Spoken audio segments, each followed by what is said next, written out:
Welcome back. So upstate New York is a tropical rainforest where it rains 375 days a year.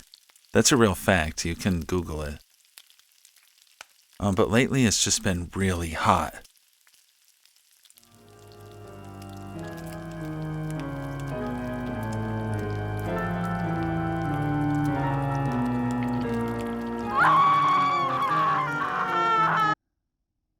So this will be my second Jason X mask. This was my first one. So you can see it's been disassembled. I'm gonna redo it eventually.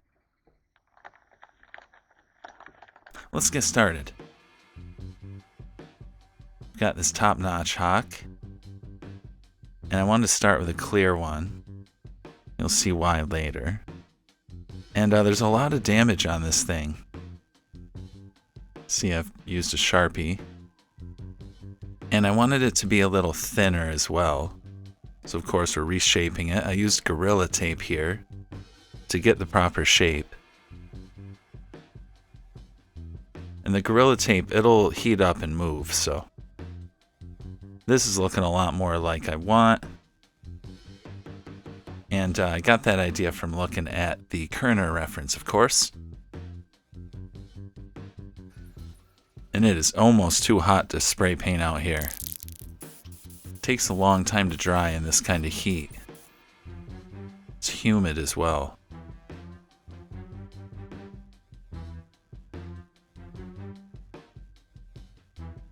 Instead of using a primer, we're just going to use one coat of heirloom white.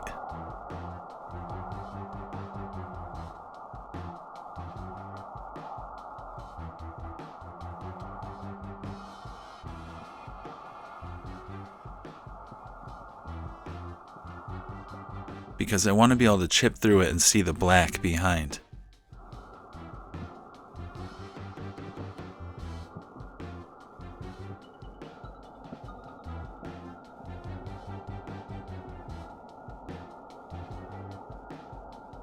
Normally we'd use a white primer first, or depends on the mask.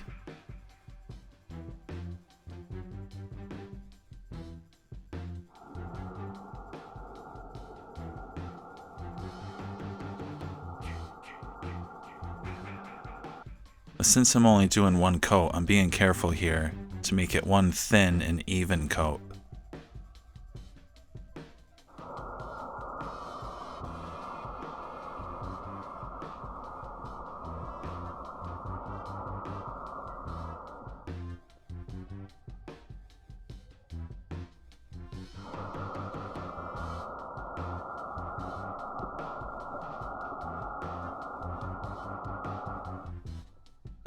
And be systematic about this.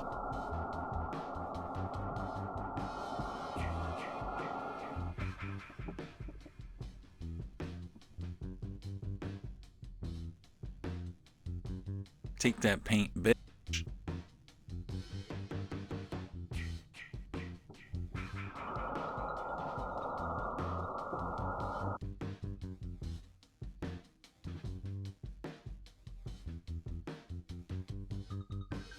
Dry, motherfucker, dry, motherfucker, dry. Dry, motherfucker, dry, motherfucker, dry.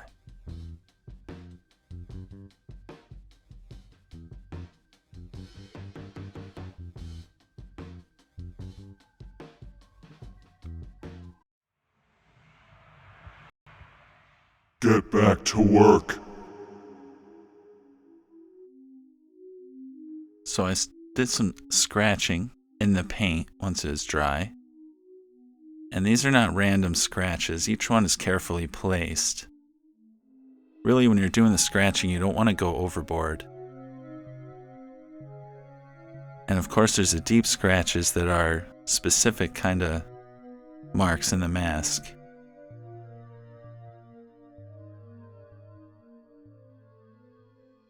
And of course, to get an idea where those are, we're going to want to use, once again, the Kerner reference.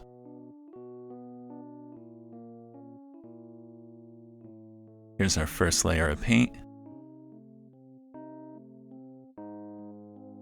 Actually, this is the first two layers of paint. I didn't film any of the painting process because I wanted to focus on it. But it's yellow ochre and some raw umber. And I did a dry sponging all over the mask.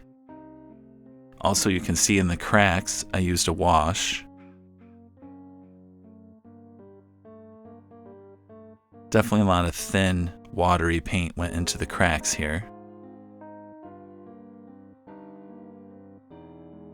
And the yellow splotches from the yellow ochre, those are also in specific areas based on the references.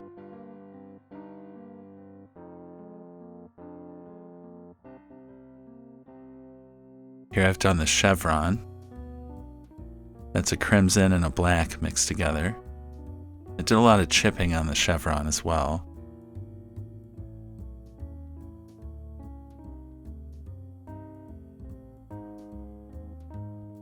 And you can see here I've been using more washes and filling in some black wash areas into the cracks.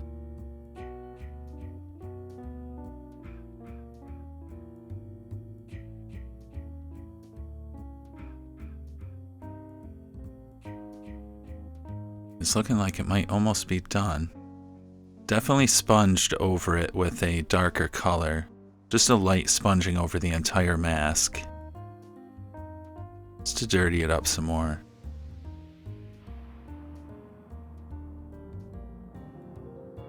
And there's also a lot of yellow ochre spots in the final stage.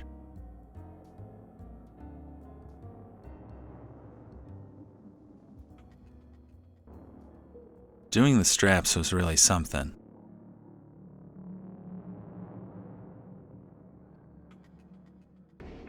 At first I'd seen them in the film, and there's only one scene where you catch a glimpse of them. But I finally managed to put these together, and this is what they look like on the outside. Figuring out what buckle to use was quite an adventure. But these are adjustable. I'm not sure if the ones in the film are. This was the scene I had to go on, and this is the first time I realized there was some sort of belt loop in the back. Get a good shot of it right there. But of course, I was completely forgetting that I could just use the Kerner reference. Here's the fun part about this mask. I'd never done this before.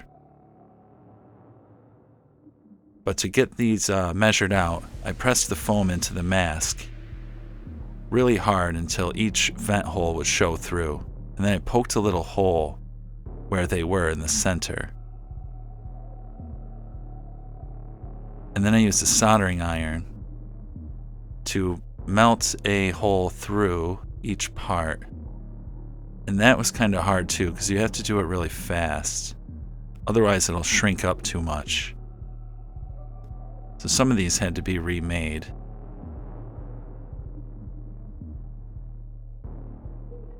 And here's what they look like super glued into the inside.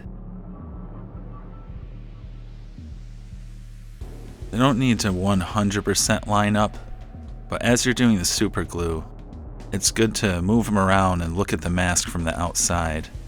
Make sure it looks lined up. And here's what that looks like. Since the original mask is resin and very thick, I think the foam gives it that kind of thick look in the best way you can with a thinner blank. Looks a lot brighter in the direct sun. Here's a good look at the straps. I used a lot of black stains and paints on the straps.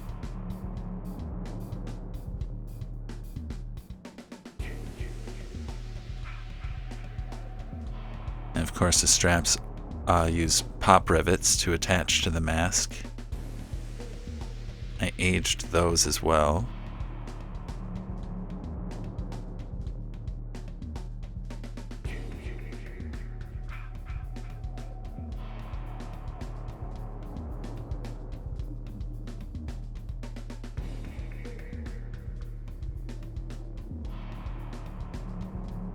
Yeah, I've been making a lot of masks lately. Hopefully I'll be having time to make more videos soon.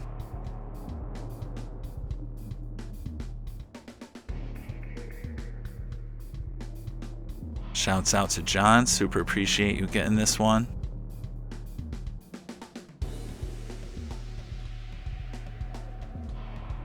Thank you so much for watching. As always, I will be back with more mask videos. And I am working on an epic part 3 video. And instead of just doing one mask, it includes like 3 or 4 different part 3 masks. And there's a lot of good things coming up for the channel, actually.